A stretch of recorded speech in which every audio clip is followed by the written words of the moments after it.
Kita akan belajar di tema 1 subtema 3 pembelajaran yang ketiga. Kita langsung simak pembelajarannya yuk. Udin dan teman-temannya selalu menjaga kerukunan. Contohnya bersama-sama melakukan tugas piket kelas. Perhatikan gambar di bawah ini. Apa yang dilakukan oleh para siswa? Ya, dalam gambar ini para siswa sedang piket kelas. Ada yang membersihkan meja, ada yang mengepel lantai, merapikan rak buku, merapikan almari. Pernahkah kalian melakukan piket kelas bersama dengan teman kalian? Tentunya pernah ya adik-adik ya. Udin menjadi ketua kelas. Ia bertanggung jawab mengatur dan mengawasi kegiatan piket kelas. Bacalah percakapan di bawah ini dengan nyaring. Udin berkata, "Teman-teman, bersihkanlah kelas sesuai pembagian tugas." Siti menjawab, "Siap Din, aku akan menyapu."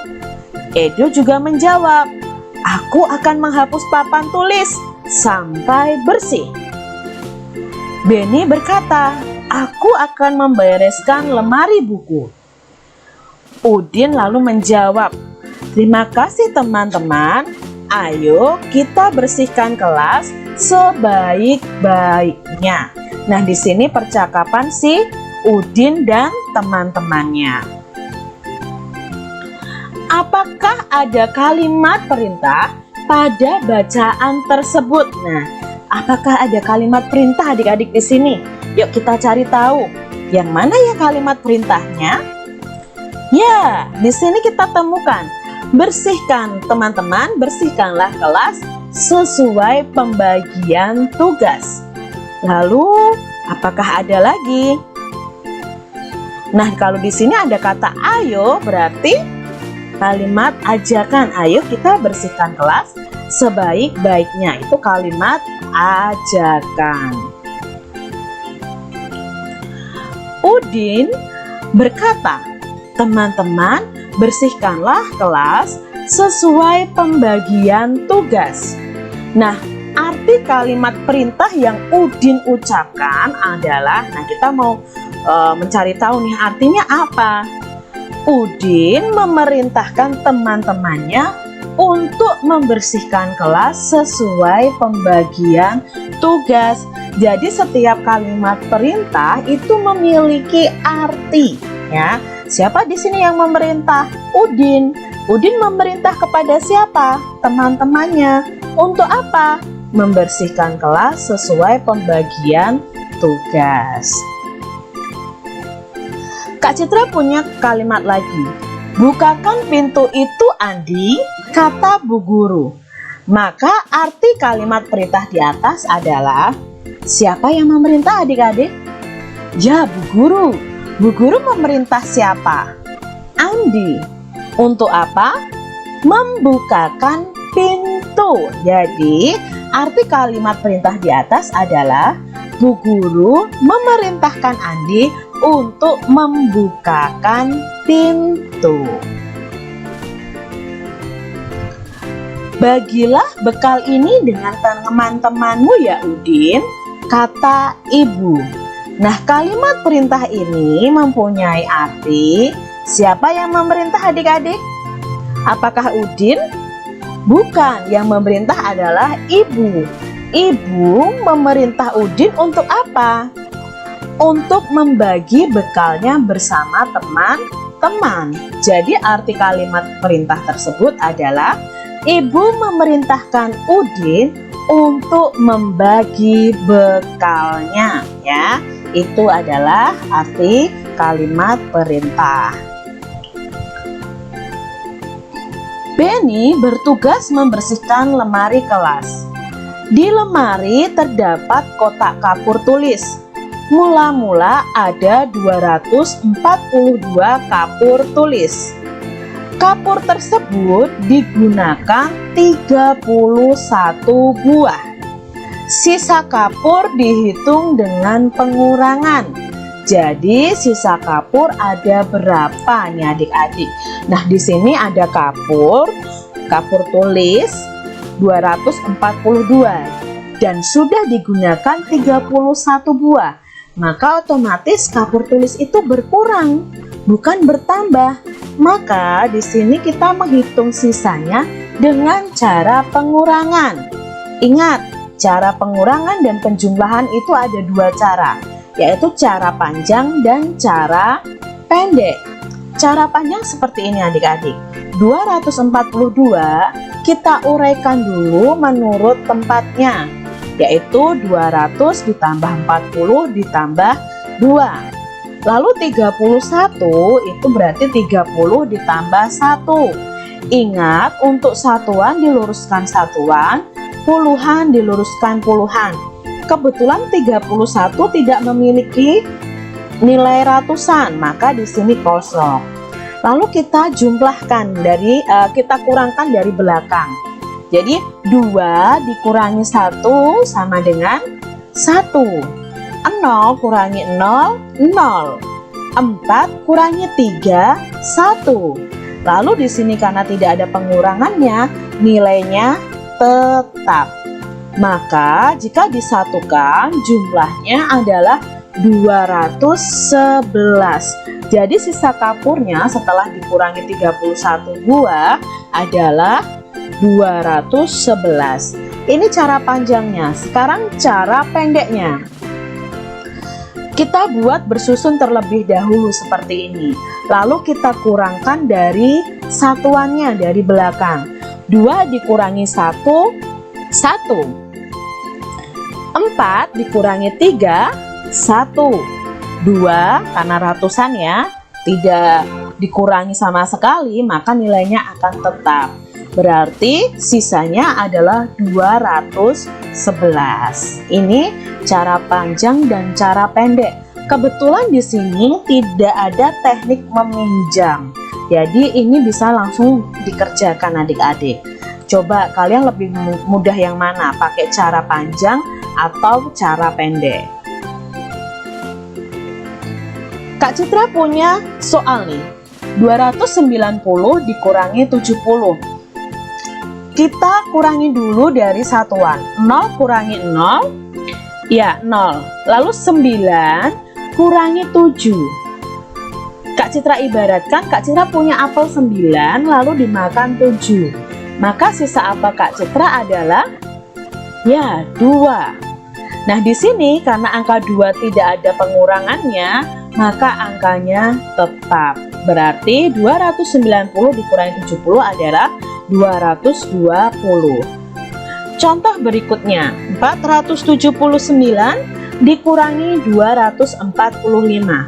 Kita kerjakan pengurangan satuan dengan satuan terlebih dahulu. 9 dikurangi 5 sama dengan berapa adik-adik? Ya, 4. Lalu 7 dikurangi 4 sama dengan 3. 4 dikurangi 2 sama dengan 2.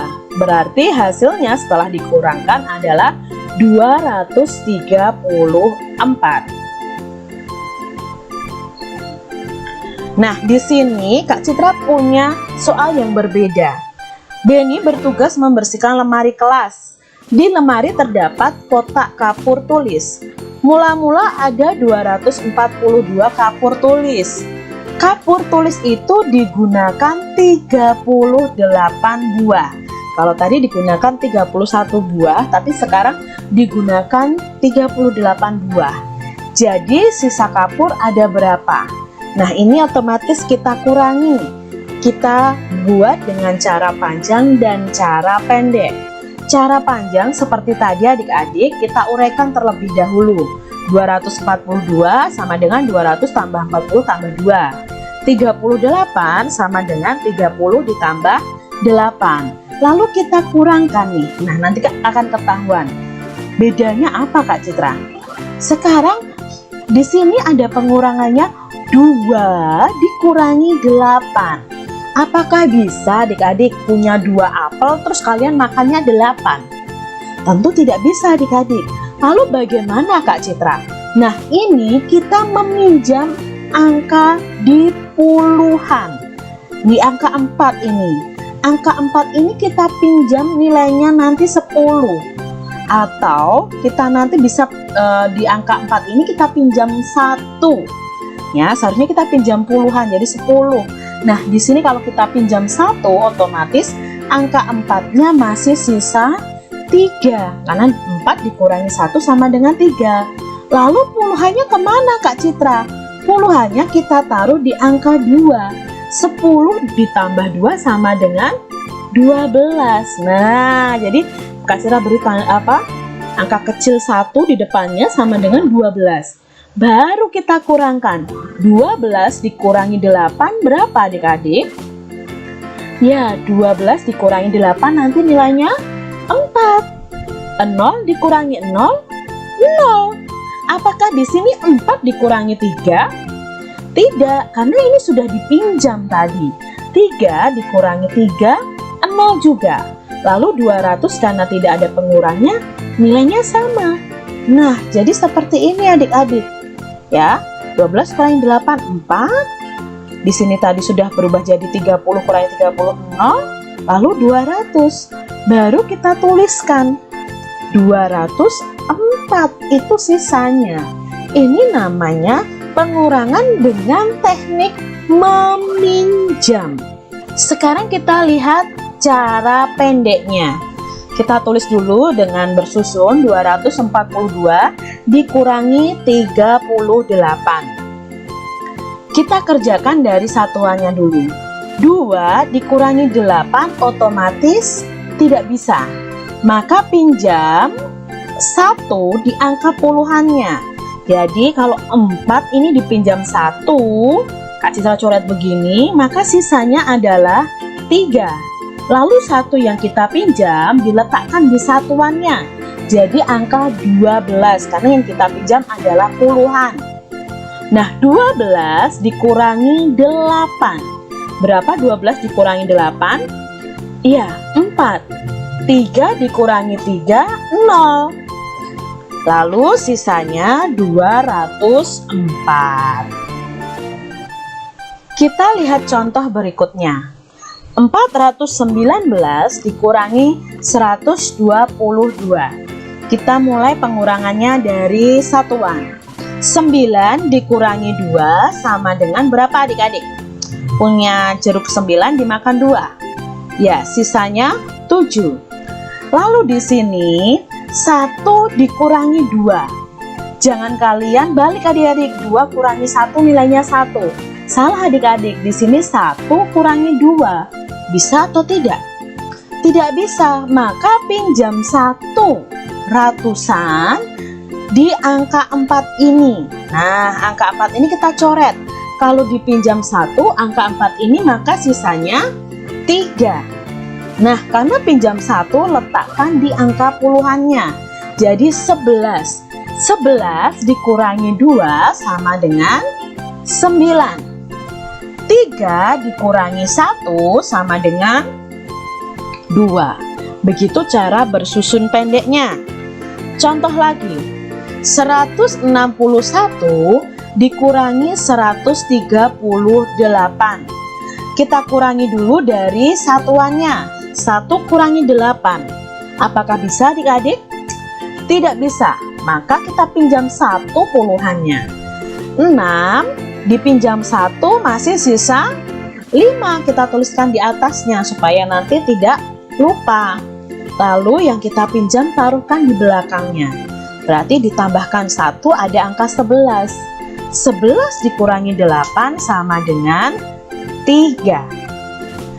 Lalu kita kurangi puluhannya. Apakah puluhannya 6? Bukan, puluhannya 5. 5 dikurangi 3 sama dengan 23. Lalu yang terakhir ratusannya 1 kurangi 1.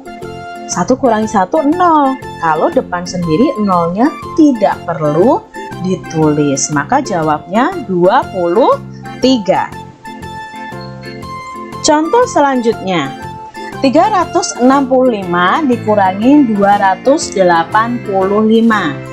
Nah, di sini kita kerjakan dulu untuk satuannya dulu. 5 dikurangi 5 sama dengan 0. 6 dikurangi 8. Karena angka 6 itu kurang dari 8, maka tidak bisa dikurangkan. Berarti harus meminjam di angka 3. Angka 3 kalau dipinjam 1, maka sisanya 2. Nah, karena sudah dipinjam, maka letakkan angka satunya di depan angka 6. Ketemu angka 16 dikurangi 8. Ya, 16 dikurangi 8 sama dengan 8. 2 dikurangi 2. 2 dikurangi 2 pastinya 0. Karena di depan sendiri, maka dia tidak perlu ditulis. Kita lihat soal berikutnya. 450 dikurangi 326. 0 dikurangi 6. Nah, di sini kebanyakan salah nih adik-adik. 0 dikurangi 6, jawabnya 6. Itu salah adik-adik. 0 itu angkanya lebih kecil daripada angka 6. Maka 0 di sini harus meminjam ke angka 5. Nah, angka 5 ini karena dipinjam 1, sisanya ada 4. Lalu angka satunya kita berikan di angka 0. 10 bukan jadi angka 1 kurangi 6, tetapi jadinya 10 dikurangi 6. 10 dikurangi 6 sama dengan 4. 4 dikurangi 2. Ya, 4 dikurangi 2 sama dengan 2. Lalu 4 dikurangi 3. 4 dikurangi 3 sama dengan 1. Seperti itu adik-adik. Soal berikutnya, 400 dikurangi 130. 0 dikurangi 0 sama dengan 0. 0 dikurangi 3 tidak bisa. Jadi harus meminjam ke angka 4. Angka 4 dipinjam 1 masih sisa 3. Maka angka 0-nya ini jadi angka 10. 10 dikurangi 3 sama dengan 7. 3 dikurangi 1 sama dengan 2. Mudah sekali adik-adik ya. Selain dibersihkan, kelas Udin juga dihias agar lebih indah. Para siswa menghias kelas dengan gambar. Hiasan berupa gambar benda-benda atau makhluk hidup yang ada di sekitar sekolah. Mula-mula dibuat sketsa gambar pada kertas gambar menggunakan pensil. Gambar sketsa lalu diselesaikan menjadi gambar yang lengkap. Tentunya adik-adik masih ingat bagaimana cara menggambar. Nah, menggambar itu kita mulanya membuat sketsa dulu ya, sketsa gambar menggunakan pensil supaya kalau salah mudah dihapus. Setelah itu sketsanya baru kita warnai. Nah, kemarin dalam pembelajaran sebelumnya kita belajar memilih alat warna ya.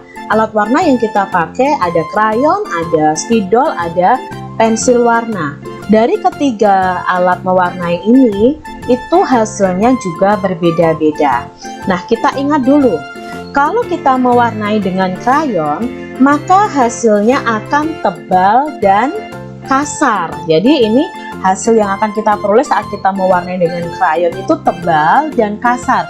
Jadi nanti hasilnya harus kita haluskan ya. Biasanya ada alat khusus untuk menghaluskan hasil mewarnai dengan krayon. Lalu saat kita mewarnai dengan spidol, hasilnya akan tebal dan halus. Nah, ini contoh mewarnai dengan spidol. Kalau kita mewarnai dengan pensil warna, maka hasilnya akan tipis dan halus. Nah, itu perbedaan dari ketiga alat warna yang bisa kita gunakan untuk mewarnai. Jadi kalian bisa memilih nih ketika kalian menggambar, kalian mau mewarnai pakai krayon, spidol, atau pakai pensil warna. Ya, demikian adik-adik pembelajaran kita hari ini. Sangat mudah kan?